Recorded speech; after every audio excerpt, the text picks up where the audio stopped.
¿Por qué celebramos la Inmaculada Concepción? La solemnidad de la Inmaculada Concepción se celebra el día 8 de diciembre y es un día de precepto. En el año 1854, el Papa Pío IX declaró el dogma de la Inmaculada Concepción. La bienaventurada Virgen María fue preservada inmune de toda la mancha de pecado original en el primer instante de su concepción, por singular gracia y privilegio de Dios omnipotente, en atención a los méritos de Jesucristo Salvador. La Iglesia enseña que la Santísima Madre fue redimida por su Hijo, al igual que sucede con nosotros, pero en el caso de ella de manera anticipada por los méritos de la palabra hecha carne. Al igual que Eva, antes que ella, María no estuvo sujeta a la caída por él y por ende al príncipe de este mundo. Sin embargo, a diferencia de Eva, María nunca renunciaría a esa libertad que la gracia de Dios le dio.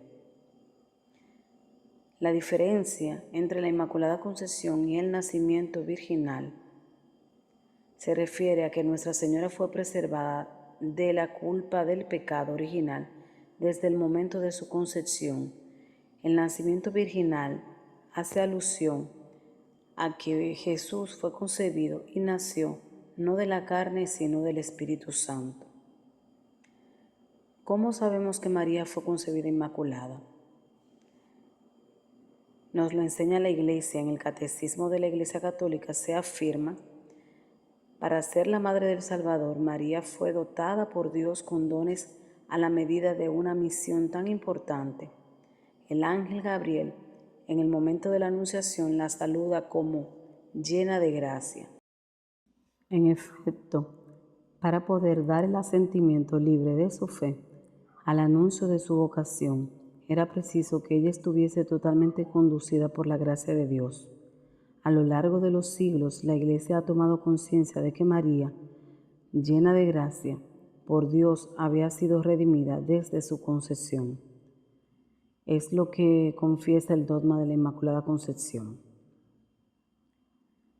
¿Quién es la Inmaculada Concepción y por qué? María, Madre de Dios, es la Inmaculada Concepción. Esto se debe a que fue elegida por Dios y de él recibió la gracia de ser preservada del pecado original. El Papa San Juan Pablo II dijo: el hombre mira la apariencia exterior, el Señor mira el corazón. En 1 Samuel 16:7. Y el corazón de María estaba completamente dispuesto a cumplir la voluntad divina.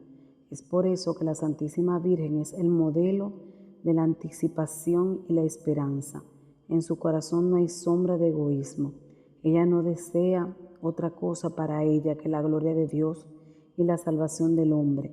Para ella el privilegio mismo de ser preservada del pecado original no es un motivo de vanidad, sino de total servicio a la misión redentora de su Hijo. ¿Por qué eligió Dios a María? En el Catecismo de la Iglesia Católica nos enseña esta resplandeciente santidad del todo singular de la que ella fue enriquecida desde el primer instante de su concepción. Le viene toda entera de Cristo. Ella es redimida de la manera más sublime en atención a los méritos de su Hijo. El Padre la ha bendecido con toda clase de bendiciones espirituales en los cielos, en Cristo, más que a ninguna otra persona creada. Él la ha elegido en Él antes de la creación del mundo para ser santa e inmaculada en su presencia en el amor.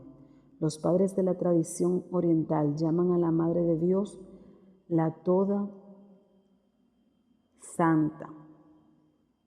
La celebran como inmune de toda mancha de pecado y como plasmada y hecha nueva criatura por el Espíritu Santo, por la gracia de Dios. María ha permanecido pura de todo pecado personal a lo largo de toda su vida. ¿En qué podemos vincular la Inmaculada Concepción con Lourdes y Santa Bernardita? En el año 1858, 4 años después de que el Papa Pío IX proclamara el dogma de la Inmaculada Concepción, la Virgen se apareció 18 veces a una jovencita de 14 años, Bernardita, en Lourdes, Francia. En una de esas apariciones, el 25 de marzo, fiesta de la Anunciación y la Encarnación, la Virgen reveló su nombre y presentándose como que era Inmaculada Concepción, que en el dialecto local significa yo soy la Inmaculada Concepción. La hermosa historia de los sucesos se narra en el filme clásico La canción de Bernadette, basada en un libro escrito en 1941 por el escritor judío Franz Werfel, refugiado de los nazis en Lourdes por 5 semanas, que prometió contar la historia de Bernardita si lograba escapar a América. En la Biblia mucha gente se podría preguntar que si está lo de este dogma de la Inmaculada Concepción. El dogma no se encuentra en las Sagradas Escrituras en sentido literal, pero la Iglesia ha llegado a la verdad a partir de muchos textos que hablan de ella y el papel que tiene en la salvación. En el libro del Génesis 3:15, inmediatamente después del pecado de Adán, Dios revela su plan de salvación y dice que se realizará por la fidelidad de un hombre y una mujer, así como nuestra caída se dio por la infidelidad de un hombre y una mujer. Enemistad pondré entre ti, Satanás, y la mujer, y entre tu linaje y su linaje. Él te pisará la cabeza mientras acechas tú su calcañar. El linaje de Satanás es el pecado. Entonces la mujer y su linaje no tendrán pecado, en contraposición absoluta con Satanás y su linaje. Vemos así en el primer anuncio del plan de salvación de Dios que Él tiene la intención de preservar a María del pecado para que Jesús pueda asumir una naturaleza humana pura. El Nuevo Testamento también nos revela la verdad de ese papel.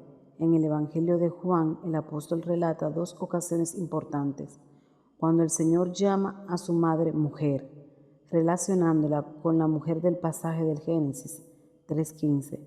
La primera es la que es al comienzo de su ministerio en Juan 2:4 y luego nuevamente en la consumación en la cruz, Juan 19:26, el momento del aparente triunfo de Satanás. También Juan, en el libro del Apocalipsis, capítulo 12, se refiere a la mujer vestida de sol que da a luz al niño destinado a gobernar el mundo. En Lucas 1:28 hay otra confirmación en el pasaje del anuncio del ángel a María, a quien se refiere como la llena de gracia, íntegra de gracia, y también de boca de Isabel en Lucas 1:41-44, cuando saluda a su prima María: bendita tú entre las mujeres, y bendito el fruto de tu seno, y de dónde a mí que la madre de mi Señor venga a mí. Porque apenas llegó a mis oídos la voz de tu saludo, saltó de gozo el niño en mi seno. Muy desde sus principios, reconociendo el paralelismo entre la caída y la redención, la Iglesia comenzó a referirse a María como la nueva Eva y a ir desglosando a través de los siglos todas las implicancias de ese papel de gracia que comenzó a plasmarse desde su preservación del pecado de Adán por su Inmaculada Concepción. ¿De dónde surge el Ave María? La mayor parte de la oración se encuentra en el Evangelio de Lucas 1:28, donde comienza diciendo: alégrate llena de gracia, el Señor está contigo. Y en el versículo 42 de ese mismo capítulo del Evangelio de San Lucas se lee: bendita tú entre las mujeres y bendito el fruto de tu seno. El Papa San Juan Pablo II lo explicó de esta manera: salve llena de gracia. ¿Qué significan estas palabras? El evangelista San Lucas escribe que Miriam, al oír estas palabras pronunciadas por el ángel, se turbó y discurría qué podría significar aquella salutación. En Lucas 1:29, estas palabras expresan una elección singular. Gracia significa una plenitud particular de la creación, a través de la cual el ser que se asemeja a Dios participa de la misma vida íntima de Dios. Gracia quiere decir el amor y el don de Dios mismo, el don totalmente libre, dado gratuitamente por el que Dios confía al hombre su misterio, dándole al mismo tiempo la capacidad de poder ser testigo del misterio, de colmar con él su ser humano, la vida, los pensamientos, la voluntad y el corazón.